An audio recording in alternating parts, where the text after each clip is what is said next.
سوال آپ کی خدمت میں یہ ہے کہ توہین رسالت نہ قتل ہے نہ فساد فی الارض ہے، جیسا کہ آیت میں بیان ہوا، پھر اللہ کے پیغمبر نے اس پر موت کی سزا کی بات کیوں کی؟ یہاں بھی وہی صورتحال ہے، میں آگے چل کر اس کی وضاحت کروں گا، لیکن بات کی پدا وہیں سے ہوگی جہاں سے ہم اپنے منہاج کے مطابق ابتدا کرتے ہیں، یعنی اللہ کی کتاب قرآن مجید کو دیکھا جائے۔ کیا اس میں توہین کا کوئی جرم زیر بحث آیا ہے؟ کیا اس کی کوئی سزا بیان ہوئی ہے؟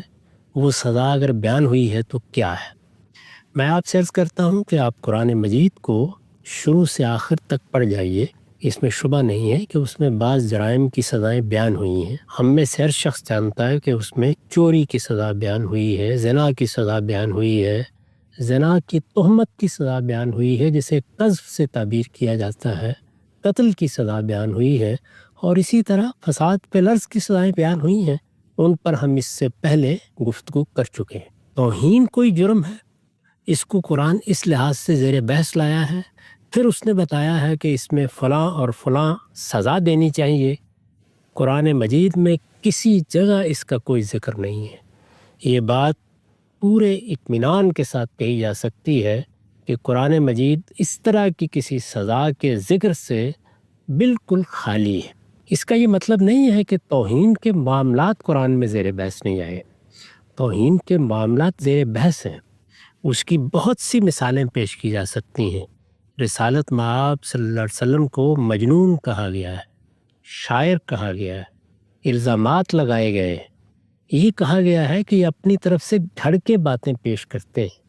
اس سے بڑا الزام کیا ہو سکتا ہے کہ کسی شخص کو جھوٹ کا مرتکب قرار دیا جائے۔ اس نوعیت کی دسیوں باتیں ہیں جو قرآن مجید میں زیر بحث ہیں، لیکن دیکھ لیجئے کسی جگہ قرآن مجید نے اس پہلو سے ان کا ذکر نہیں کیا کہ یہ جرم ہو گیا ہے، اس جرم کے لیے اللہ تعالیٰ نے یہ سزا مقرر کر دی ہے۔ میں قرآن مجید کا ایک مقام بطور مثال پیش کر دیتا ہوں۔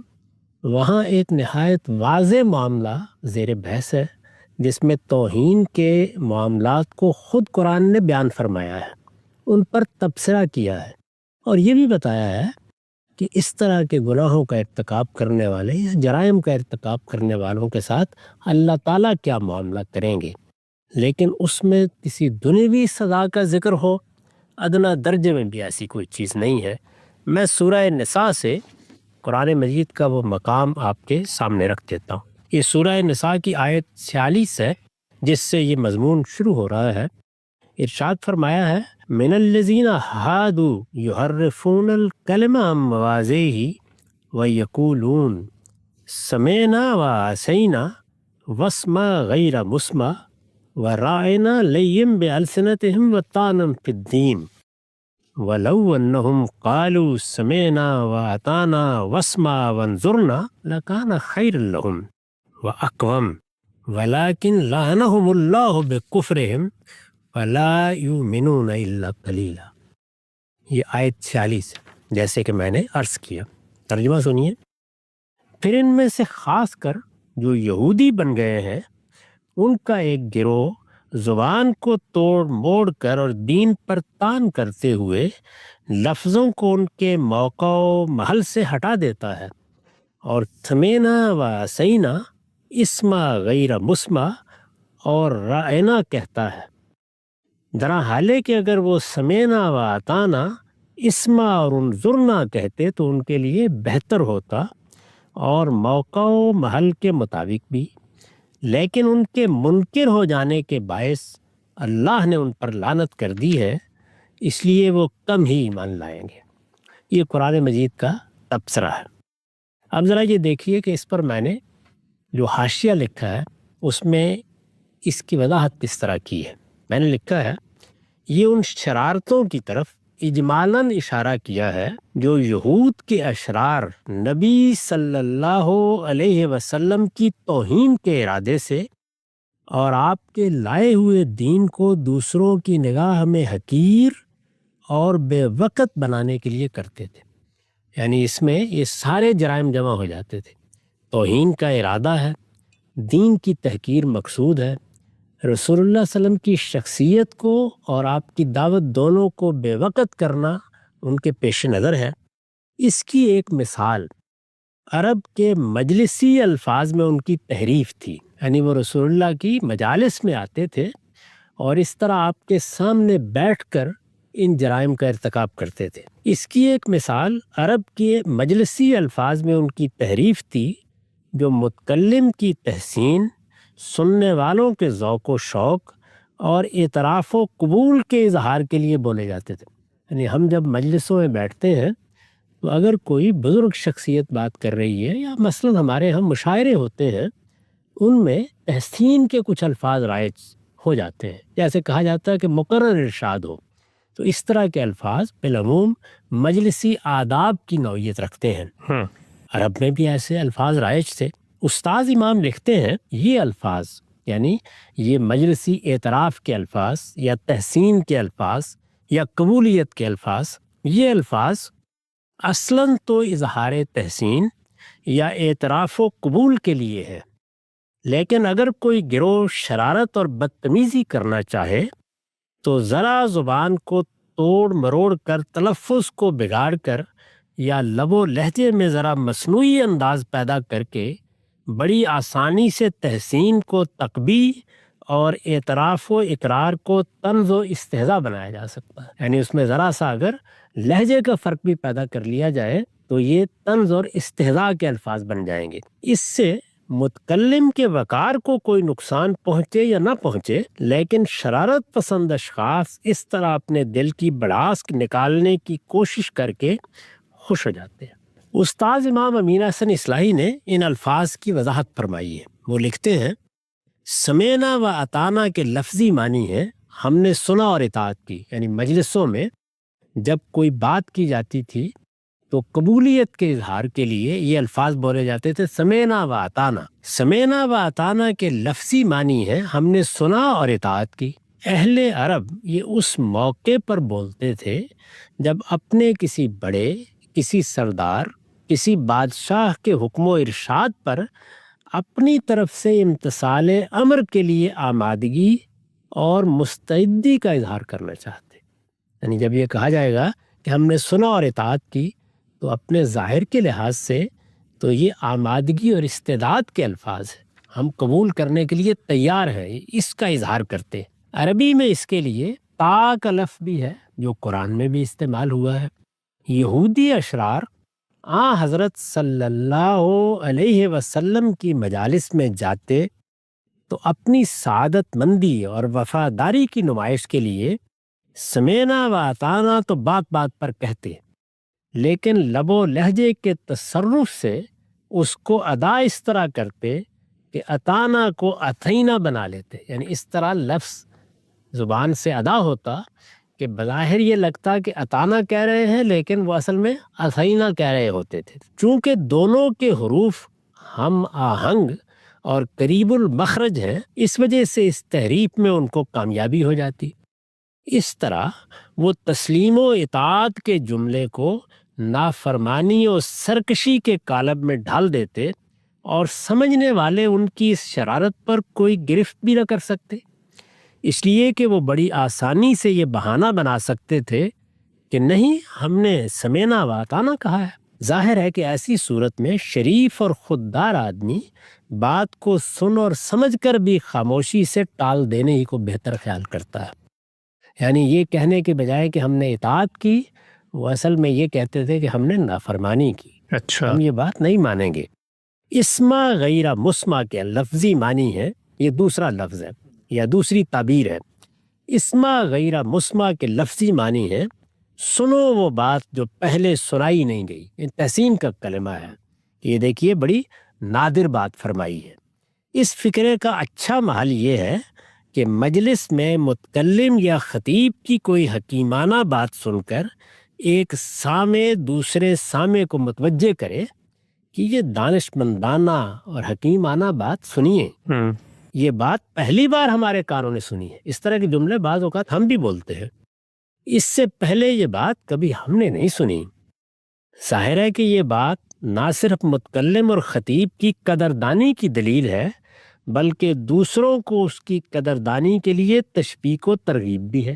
لیکن کوئی شخص ہوٹنگ کے انداز میں بانداز تمسخر یہی بات کہے تو اس کا مفہوم یہ بھی ہو سکتا ہے کہ ذرا اس کی ناشنیدنی سنو، یہ کیسی بے پر کی اڑا رہا ہے، ایسی بات کاہے کو کبھی کسی نے سنی ہوگی؟ ظاہر ہے کہ محض انداز اور لب و لہجے کی تبدیلی نے اس نہایت اعلیٰ فکرے کو تان و طنز کا ایک زہر آلود نشتر بنا دیا، لیکن اس پر بھی کوئی گرفت نہیں ہو سکتی، اس لیے کہ گرفت ہو تو کہنے والا صفائی پیش کر سکتا ہے کہ میں نے تو طنز کے طور پر نہیں بلکہ تحسین کے طور پر کہا ہے۔ ٹھیک، کیونکہ اس فکرے میں طنز کا پہلو غیرہ مسمع کے الفاظ سے پیدا ہوتا تھا، اس لیے قرآن نے اس کی یہ نوک توڑ دی اور ہدایت کی کہ صرف اسما کہا جائے۔ رائنا کے لفظی معنی ہے، یہ تیسرا لفظ ہے، رائنا کے لفظی معنی ہے ذرا ہماری رعایت فرمائیے۔ اس لفظ کا اچھا محل استعمال یہ ہے کہ اگر مخاطب نے متکلم کی بات اچھی طرح سنی یا سمجھی نہ ہو، یا بات ایسی لطیف اور حکیمانہ ہو کہ خود متکلم کی زبان سے اس کو مکرر سننا چاہے، تو اس کو دوبارہ متوجہ کرنے کے لیے جس طرح ہمارے ہاں کہتے ہیں پھر ارشاد ہو، پھر فرمائیے، اسی طرح عربی میں رائنا کہتے ہیں۔ یہ لفظ سامع کے ذوق و شوق اور اس کی رغبت علم کی دلیل ہے، لیکن یہودی اشرار لیے لسان یعنی زبان کے توڑ مروڑ کے ذریعے سے اس کو بھی طنز کے قالب میں ڈھال لیتے تھے۔ اس کی شکل یہ ہوتی کہ رائنا میں عین کے کسرہ کو ذرا دبا دیجئے تو یہ لفظ رائنا بن جائے گا، اور اس کے معنی ہوں گے ہمارا چرواہا۔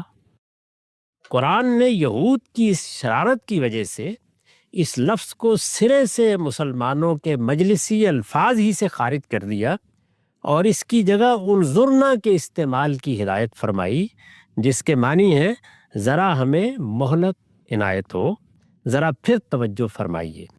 یعنی مفہوم کے لحاظ سے یہ ٹھیک ٹھیک رائنا کا قائم مقام ہے، اور اس میں لہجے کے بگاڑ سے کسی بگاڑ کے پیدا کیے جانے کا کوئی موقع نہیں ہے۔ یعنی قرآن نے کیا کیا، جب اس طرح کا رویہ اختیار کیا گیا اور توہین کی یہ صورت پیدا کی گئی، تو بجائے اس کے کہ وہ اس پر کوئی مورچہ لگاتا، اس نے مجلسی الفاظ کو تبدیل کرنے کے لیے کہہ دیا۔ مسلمانوں کو ہدایت کی کہ یہ الفاظ ہی تبدیل کر لیے جائیں تاکہ ان شرپسندوں کو اس کا موقع ہی نہ ملے۔ اس میں ظاہر ہے کہ سخت توہین ہے، استہزاء ہے، طنز ہے، پیغمبر کی مجلس میں بیٹھ کر ان جرائم کا ارتکاب کیا جا رہا ہے، لیکن قرآن نے اس پر کیا تبصرہ کیا وہ میں نے آپ کے سامنے رکھ دیا۔ ٹھیک، اس کے بعد روایتوں کو دیکھ لیجیے۔ روایتوں کا ایک بڑا ذخیرہ اب لوگوں کی رسائی میں ہے۔ اس میں سے وہ 6 کتابیں بالکل متعین ہیں جنہیں سیاہ ستہ کہا جاتا ہے، ان میں موطا امام مالک کو بھی شامل کر لیجیے۔ ان کتابوں میں کسی جگہ آپ کو کوئی ایک روایت بھی نہیں ملے گی جس میں اس طرح کی کوئی بات بیان ہوئی ہو یا اس طرح کے کسی جرم کی کوئی سزا بیان کی گئی ہو۔ ان کتابوں کے باہر البتہ جو حدیث کا ذخیرہ ہے، اس میں ایک روایت بیان کی جاتی ہے۔ اس روایت کے بارے میں محدثین بالکل متفق ہے کہ وہ ایک متہم بالکذب شخص کی روایت ہے، چنانچہ ضعیف روایت کی حیثیت سے بعض جگہ اس کا ذکر آ جاتا ہے۔ حسن کے درجے کی بھی کوئی روایات کے پورے ذخیرے میں ایسی نہیں ملتی جو اس مضمون کو بیان کرتی ہو، اور میں نے عرض کیا ہے کہ سیاہ ستہ میں یا موطا امام مالک میں تو سرے سے اس طرح کی کسی بات کا کوئی ذکر ہی نہیں ہے۔ یہ قرآن ہے اور یہ روایات ہے۔ اس کے بعد صرف وہ واقعات رہ جاتے ہیں جن کو لوگوں نے اپنے سوء فہم سے توہین رسالت کے واقعات بنا دیا ہے۔ وہ صرف توہین کے واقعات نہیں ہیں، میں ان کی تفصیلات عرض کرتا ہوں۔ وہ سب کے سب اللہ اور رسول کے مقابل میں محاربے اور فساد فی الارض کے واقعات ہیں۔ ان تفصیلات کی یہ بات 2 اور 2 4 کی طرح واضح ہو جائے گی۔ خان صاحب، یہ جس روایت کا آپ نے ذکر کیا، یہاں پر میں یہ عرض کرنا چاہتا ہوں، ہمارے یہاں بہت معروف روایت ہے، من سب نبی فقتلہ۔ مسلمانوں کے دینی مذہبی اجتماعات میں لوگوں کو مشتعل کرنے کے لیے روایت سنائی بھی جاتی ہے، جس طرح کہ خان صاحب نے یہاں پر فرمایا ہے کہ یہ روایت محدثین کا اتفاق ہے کہ ناقابل قبول ہے۔ اس روایت کے بارے میں تفصیلی طور پہ لوگ پڑھنا چاہیں تو ہمارے ادارے کے مختلف اسکالرز نے اس پر مضامین بھی لکھے ہیں، لیکن میں 4-5 مختصر سی باتیں لوگوں کے گوش گزار کر دیتا ہوں اور اس کے بعد ہم مقدمات کی روایات کی طرف آگے بڑھیں گے۔ یہ روایت پہلی دفعہ 3 صدی ہجری میں سامنے آتی ہے اور سیدنا علی کی نسبت سے سامنے آتی ہے۔ اس سے پہلے حدیث کی کتابیں کئی 100 سال سے مرتب ہو رہی تھیں، ان میں کسی ایک کتاب میں بھی یہ روایت نہیں آئی، یہاں تک کہ سیدنا علی کی نسبت سے حدیث کے ابتدائی ترین ماخذ میں روایات منقول ہیں، لیکن کہیں پر آپ کی نسبت سے روایت سامنے نہیں آتی۔ یہ پہلی دفعہ المعجم الکبیر طبرانی کی اس میں سامنے آتی ہے۔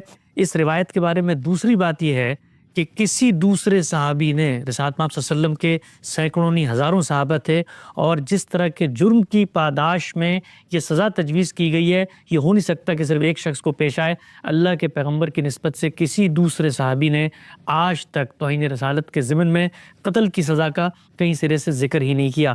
تیسری بات جس طرح خان صاحب نے یہاں پر ارشاد فرمائی کہ حدیث کی جتنی بڑی کتابیں ہیں، چاہے وہ مسند احمد ہو، مسند طیالسی ہو، ابتدائی ماخذ مصنف ابن ابی شیبہ ہوں، یا ہمارے پاس جو سیاح کی کتابیں آتی ہیں، بخاری ہو، مسلم ہو، سنن ابن ماجہ ہو، موطا ہو، جتنی کتابیں ہیں ان میں کہیں بھی اس موضوع کی کوئی ایک روایت بھی سرے سے نقل نہیں ہوئی۔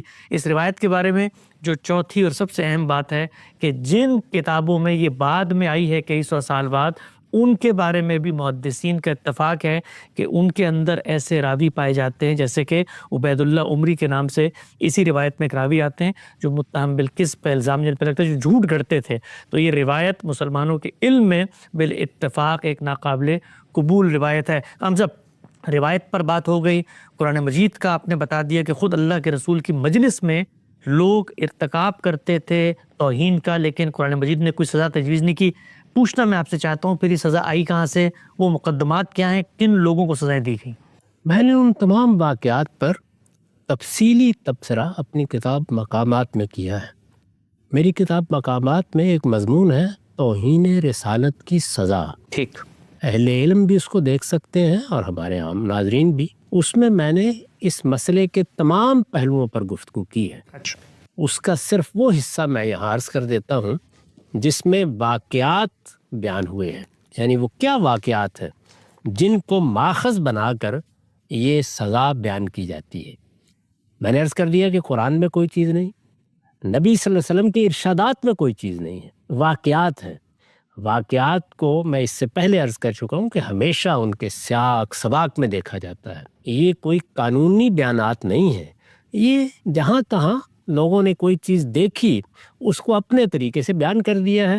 اس کے باوجود ان کے بارے میں وہ معلومات موجود ہیں جو یہ بتا رہی ہیں کہ یہ بھی اصلاً فساد فی الارض کے واقعات ہیں۔ میں نے لکھا ہے توہین رسالت کی سزا کے جو واقعات بالعموم نقل کیے جاتے ہیں ان کی حقیقت بھی سمجھ لینی چاہیے۔ ابو رافع ان لوگوں میں سے تھا جو غزوہ خندق میں قبائل کو مدینے پر چڑھا لانے کے مجرم تھے، یعنی جن لوگوں کے بارے میں یہ کہا جاتا ہے کہ ان کو توہین رسالت کی سزا دی گئی، ان میں یہ ایک ابو رافع بھی ہے۔ لیکن کیا یہ محض توہین کا مجرم تھا؟ اس نے کوئی اہانت کی بات کر دی تھی؟ یہ ان لوگوں میں سے تھا جو غزوہ خندق میں قبائل کو مدینے پر چڑھا لانے کے مجرم تھے۔ یہ معلوم ہے کہ اتنی بڑی تعداد میں حملہ آور لوگ آئے تھے کہ رسالت مآب صلی اللہ علیہ وسلم کو خندق کھود کر دفاع کرنا پڑا۔ مسلمانوں کے لیے بالکل زندگی اور موت کا مسئلہ پیدا ہوا۔ یہ لشکر جن لوگوں نے چڑھا لانے کے لیے ترغیب دی یا اس مقصد کے لیے سازشیں کی، ان میں یہ شخص بھی شامل تھا۔ یہ جنگی جرائم کا مرتکب ہوا ہے۔ ابن اسحاق کے الفاظ میں فی من حزب الاحزاب علی رسول اللہ صلی اللہ علیہ وسلم، یعنی یہ ان لوگوں میں ہے جس نے اس طرح کے جنگی جرم کا ارتکاب کیا تھا۔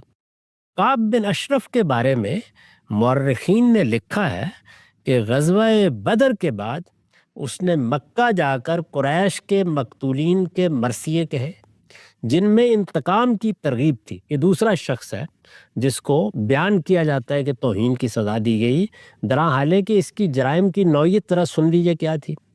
غزوہ بدر کے بعد اس نے مکے جا کر قریش کے مقتولین کے مرثیے کہے جن میں انتقام کی ترغیب تھی کہ لوگوں آؤ، اٹھو اور مدینے پر حملہ آور ہو جاؤ۔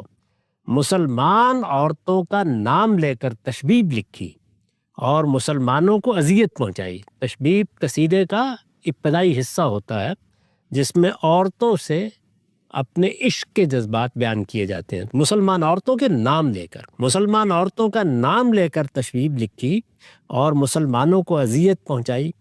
رسول اللہ صلی اللہ علیہ وسلم کی حکومت میں رہتے ہوئے آپ کے خلاف لوگوں کو برانگیختہ کرنے کی کوشش کی، یہاں تک کہ بعض روایتوں کے مطابق آپ کو دھوکے سے قتل کر دینا چاہا۔ یہ اس شخص کے جرائم تھے۔ عبداللہ بن خطل کو رسول اللہ صلی اللہ علیہ وسلم نے زکوٰۃ کی تحصیل کے لیے بھیجا، یہ تیسرا مجرم ہے۔ عبداللہ بن خطل کو رسول اللہ صلی اللہ علیہ وسلم نے زکوٰۃ کی تحصیل کے لیے بھیجا، اس کے ساتھ ایک انصاری اور ایک مسلمان خادم بھی تھا۔ راستے میں حکم عدولی پر اس نے خادم کو قتل کر دیا اور مرتد ہو کر مکہ بھاگ گیا۔ پھر یہی نہیں، یہ تینوں خدا کے رسول کی طرف سے اتمام حجت کے باوجود آپ کی تکذیب پر مصر رہے، اور اللہ تعالیٰ نے اپنا یہ قانون قرآن میں جگہ جگہ بیان فرمایا ہے کہ رسولوں کے براہ راست مخاطبین عذاب کی زد میں ہوتے ہیں، چنانچہ معاندت پر یعنی دشمنی پر اتر آئیں تو قتل بھی کیے جا سکتے ہیں۔ یہی معاندت ہے جس کو قرآن مجید نے سورہ مائدہ کی آیت میں یحاربون اللہ و رسولہ میں بیان کیا ہے، یعنی وہ اللہ کے پیغمبر کی دشمنی پر اتر آئے، مقابلے میں آ گئے ہیں، انہوں نے ایک طرح سے جنگ چھیڑ دی ہے۔ اب وہ اپنے رویے کی بنیاد پر برسر جنگ ہے، لوگوں کو انتقام کے لیے ابھارتے ہیں، مکے میں جا کر لوگوں کو حملہ کرنے کے لیے آمادہ کرتے ہیں۔ اس سے واضح ہے کہ یہ محض توہین کے مجرم نہیں تھے، بلکہ ان سب جرائم کے مرتکب بھی ہوئے ہیں۔ اس میں بیان کیا گیا کہ توہین کے مجرم تو جگہ جگہ موجود تھے، لیکن یہ کیا محض توہین کے مجرم تھے؟ اس سے واضح ہے کہ یہ محض توہین کے مجرم نہیں تھے، بلکہ ان سب جرائم کے مرتکب بھی ہوئے تھے، لہٰذا انہی کی پاداش میں قتل کیے گئے۔ عبداللہ بن خطل ایک خونی مجرم تھا، اس کے بارے میں اسی بنا پر حکم دیا گیا کہ کعبے کے پردوں میں بھی چھپا ہوا ہو تو اسے قتل کر دیا جائے۔ اسی طرح کے مجرم تھے جن کا ذکر سورہ احزاب میں ہوا ہے، خدا کے پیغمبر سے مسلمانوں کو برگشتہ اور بدگمان کرنے اور اسلام اور مسلمانوں کی اخلاقی ساکھ بالکل برباد کر دینے کے لیے یہ ان کی خانگی زندگی کے بارے میں افسانے تراشتے۔ یہ قرآن میں زیر بحث ہیں، ان کی خانگی زندگی کے بارے میں افسانے تراشتے، بہتان لگاتے اور اسکینڈل پیدا کرتے تھے، ازواج مطہرات سے نکاح کے ارمان ظاہر کرتے تھے، مسلمانوں میں گھبراہٹ پھیلانے اور ان کے حوصلے پست کرنے کے لیے طرح طرح کی افواہیں اڑاتے تھے۔ مسلمان عورتیں جب رات کی تاریکی میں یا صبح منہ اندھیرے رفع حاجت کے لیے نکلتی تھیں تو ان کے در پہ آزار ہوتے اور اس پر گرفت کی جاتی، تو اس طرح کے بہانے تراش کر اپنے آپ کو بچانے کی کوشش کرتے تھے کہ ہم نے تو فلاں اور فلاں کی لونڈی سمجھ کر ان سے فلاں بات معلوم کرنا چاہی تھی۔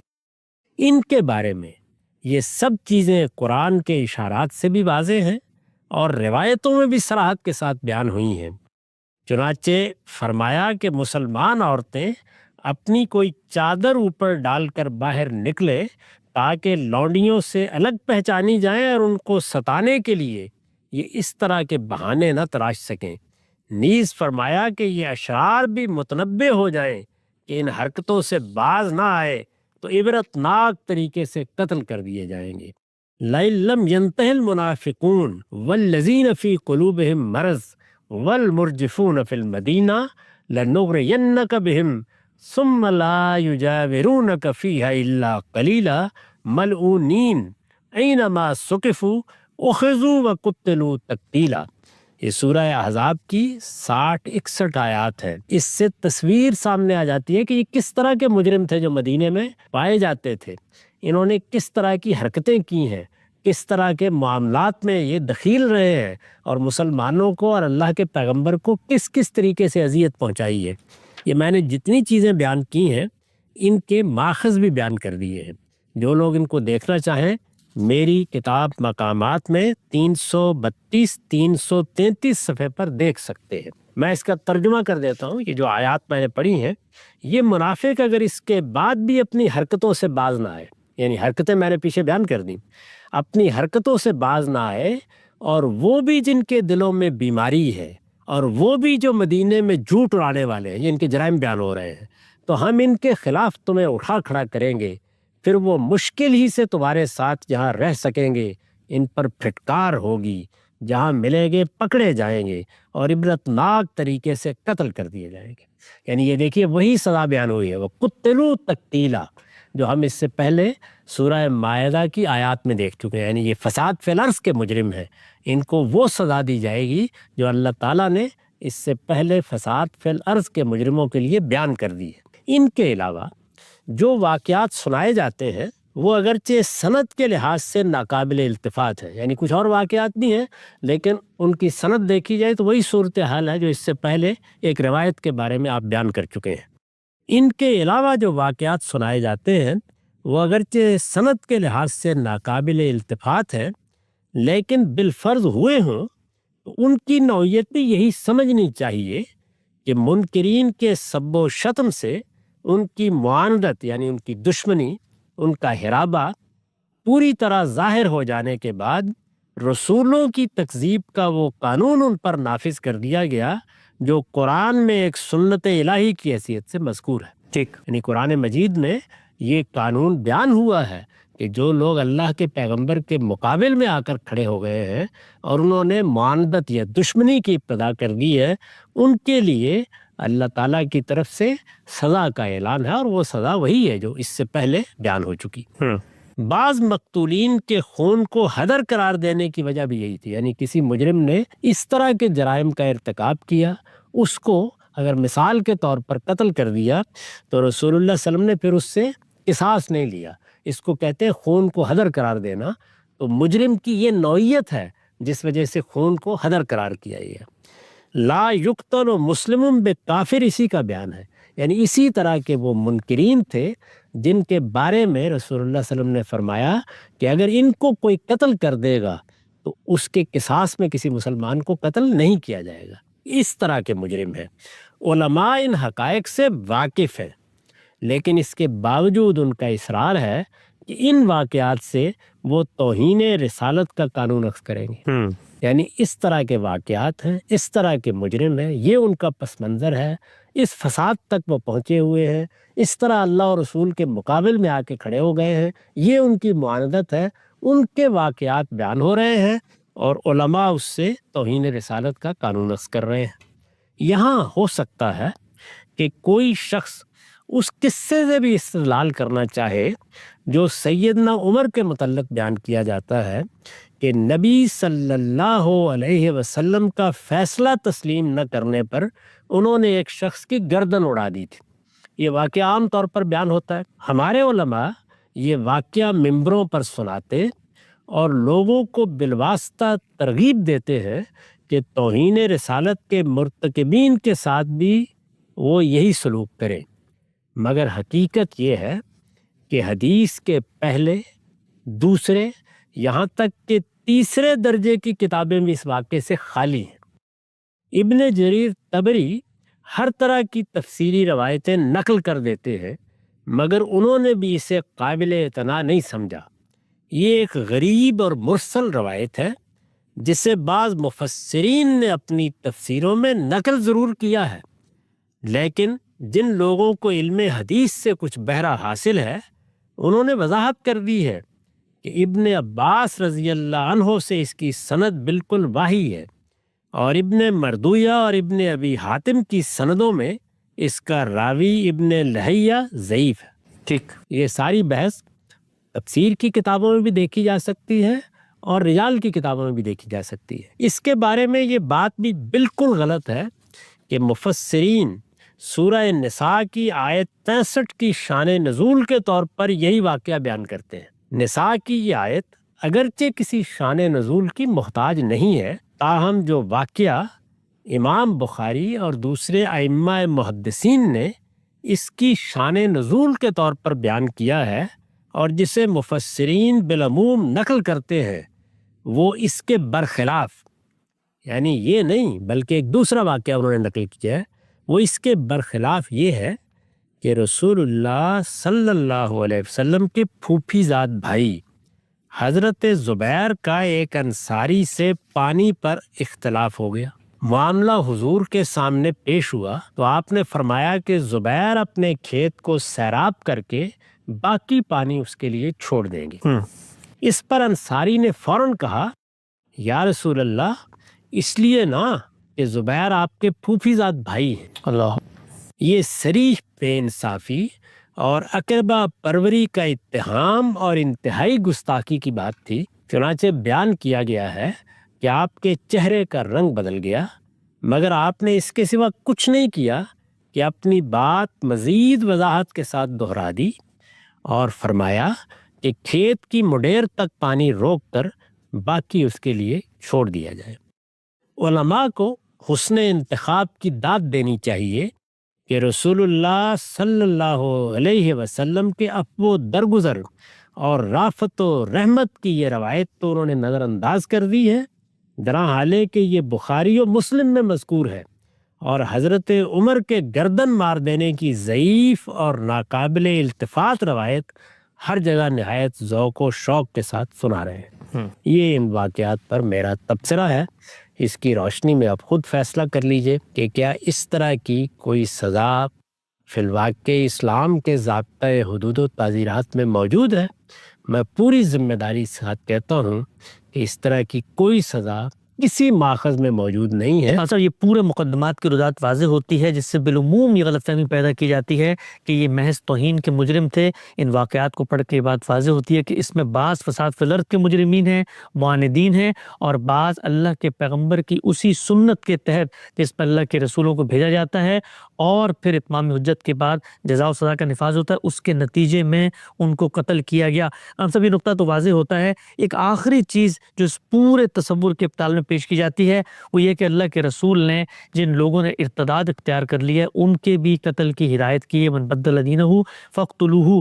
اس روایت کے اوپر قانون اتمام حجت کی سیریز میں بہت تفصیل سے غامدی صاحب اظہار کر چکے ہیں، لنک آپ ڈسکرپشن میں دیکھ سکتے ہیں۔ وہاں یہ بتایا گیا ہے کہ اس روایت کی اصل کیا ہے، پس منظر کیا ہے، اور کس قانون کا اطلاق اللہ کے پیغمبر نے کیا ہے۔ ہم سب یہاں پر صرف ایک سوال میں پوچھنا چاہتا ہوں کہ یہ جو ہم نے شریعت کے باب میں اللہ کی ہدایت پڑھی کہ قتل اور فساد فی الارض کے علاوہ کسی شخص کی جان نہیں لی جا سکتی، وہاں بھی آپ نے واضح کیا تھا، یہاں بھی ذرا وضاحت کر دیں کہ قانون اتمام حجت سنت الہی کے تحت کوئی معاملہ ہوتا ہے، اس کا اس شریعت سے کوئی تعلق نہیں ہے۔ یہ اللہ کے پیغمبر کے بعد مسلمانوں نے جن چیزوں پر قتل کی سزا دینی ہے وہ چیز زیر بحث ہے۔ میں نے اپنی کتابوں میں جگہ جگہ اس کو واضح کیا ہے۔ یہ میرے ڈسکورس میں ایک بڑا بنیادی مسئلہ ہے۔ اس میں نے تفصیل کے ساتھ بتایا ہے کہ اللہ تعالیٰ نے جب دین کی ہدایت قرآن میں نازل کی تو اس میں جس طرح ہمارے لیے ایک شریعت بیان ہوئی ہے جو ظاہر ہے کہ خدا کا ابدی حکم ہے، اسی طریقے سے اللہ تعالیٰ کے بعض سنن بھی بیان ہوئے ہیں۔ یہ سنن میں نے اپنی کتاب میزان میں تفصیل سے واضح کر دیے ہیں۔ ان میں سے یہ سنت الہی وہاں زیر بحث آئی ہے کہ اللہ تعالیٰ دنیا میں کیسے جزا و سزا کا معاملہ کرتے ہیں۔ جزا و سزا کا یہی معاملہ ہے جس کو قانون اتمام حجت کے زیر عنوان اس سے پہلے ہم واضح کر چکے ہیں۔ جی، وہ قانون اتمام حجت کا اطلاق ہے، اس کا کوئی تعلق شریعت سے نہیں ہے، نہ ہم سے کوئی تعلق ہے، اس لیے کہ ہم شریعت کے پیرو ہیں۔ اللہ تعالیٰ کے سنن خود اللہ تعالیٰ کی طرف سے حکم بنتے ہیں اور اس کا پیغمبر ان کا نفاذ کرتا ہے۔ ان دونوں کے فرق کو میں نے اپنے پورے ڈسکورس میں جگہ جگہ واضح کیا ہے اور ہر جگہ یہ بتایا ہے کہ ان قوانین کا یا ان ضوابط کا یا ان سنن کا اس شریعت سے کوئی تعلق نہیں جس شریعت کا ہمارے پروردگار نے ہمیں پابند کیا۔